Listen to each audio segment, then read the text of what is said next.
Except the reports about the New York Giants offense are not good right now. You might even say, Alvin, they are below not good. Not good. Below not good. Daniel Jones was 6 of 20 with 2 picks in a practice Sunday. Oh, and he dropped a snap as well. In other words, this dude is in midseason form. He is ready to roll. No need for him to knock off any rust. He's already locked in. Missing guys, throwing picks, unnecessarily putting the ball on the ground. The brand is strong. Now, obviously, this is a make-or-break year for Jones because the team did not pick up his fifth-year option. That tells you all you need to know about where they are with him. They're still in wait-and-see mode. Actually, when it comes to Daniel Jones, it's not wait and see. It's hold your breath and hope. Hell, they've already waited and saw, all right, for 3 years now. And what they've seen has been pretty ugly. Aside from that one game against the Bucs, where everybody acted like this was the second coming of Y.A. Tittle, he's been pretty much the same guy the whole time. Not much change, not much improvement. Coming into this season, the Giants wanted Daniel Jones to prove that he's not Daniel Jones. And so far, he's underlying the fact that he is Daniel Jones. More so now than ever before. This is why I thought it was very interesting to hear new head coach Brian Daboll say that Tyrod Taylor would be getting some first-team reps. Naturally, everybody would hear that and think, uh-oh, Daniel Turnovers is in trouble. His job is in jeopardy. He might lose his job. Not according to the head coach. Not according to Brian Daboll, because you're acting like Tyrod Taylor might not be ready to go. You know, one of the most professional quarterbacks there is. You know, you got to keep that guy on his toes. Tyrod might not be ready.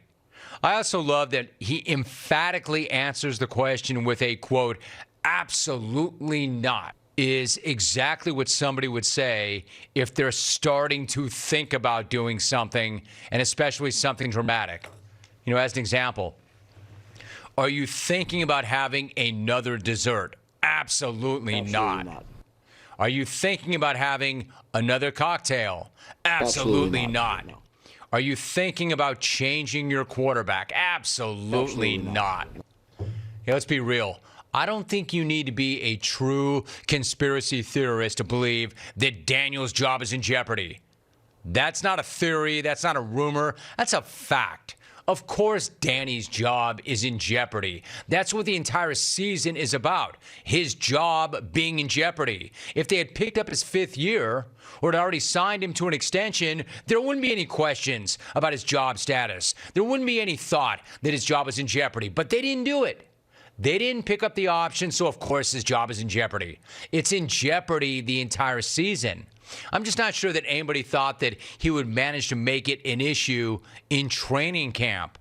I think that most people kind of assumed that he would make it through training camp before he choked it all away.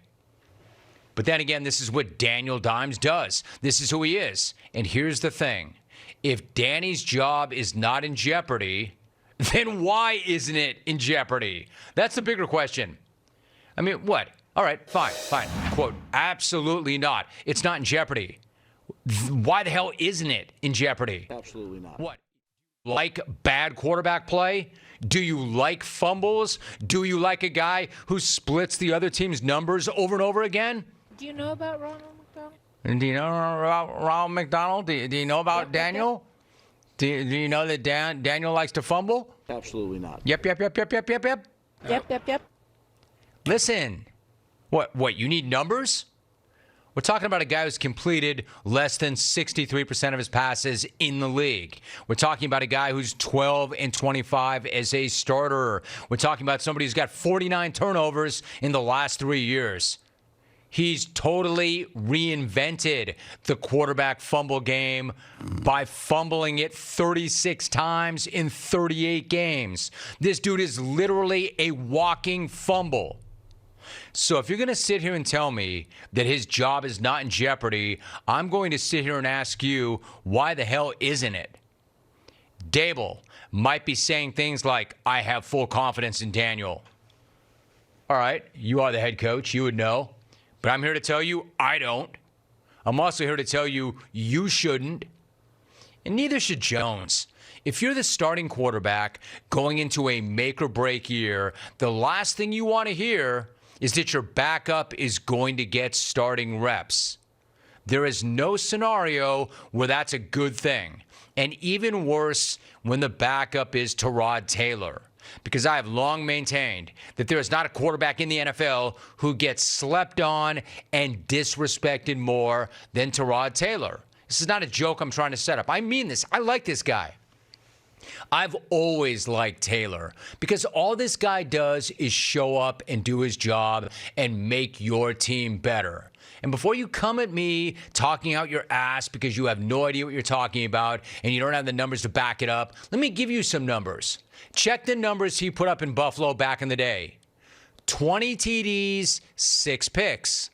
17 TDs, 6 picks. 14 TDs, 4 picks.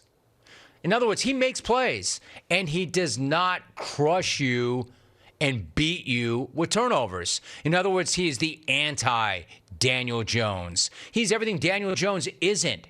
He's a guy who can win you games. He's a guy that you can trust. He's a guy who can make it through a game without handing the ball to the other team. He's been in the league since 2011 and has thrown fewer picks than Jones has thrown in the last 3 years. And don't tell me it's because he hasn't thrown as many passes as Jones, because he's thrown more.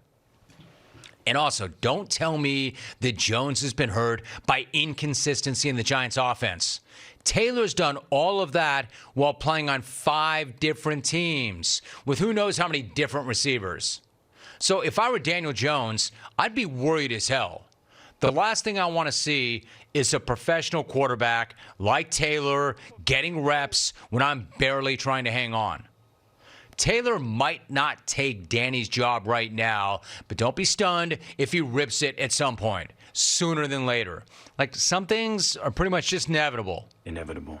You know, like Daniel Jones putting it on the ground, or Daniel Jones putting it in the other team's hands, or his coach telling you, absolutely not, when asked if Jones's job is in jeopardy, when we all know it absolutely is. Absolutely not.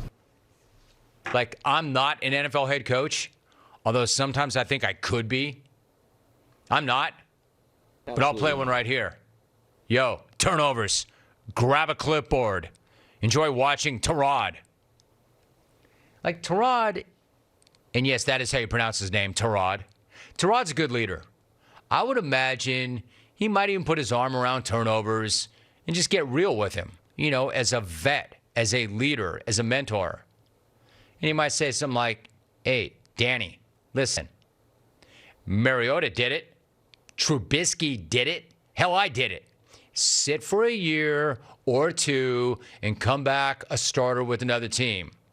I mean, honestly, I'm watching you in the red zone, and I'm having a hard time describing it. I mean, I don't even know how to describe it. It's kind of like, I don't know. It's kind of like that feeling you get when a doctor accidentally punctures your lung with a needle right before the coin flip. Watching you in the red zone is kind of like that. And I know, I speak from experience. Absolutely not. His job is not in jeopardy? Absolutely not. Well, if it's not, it should be.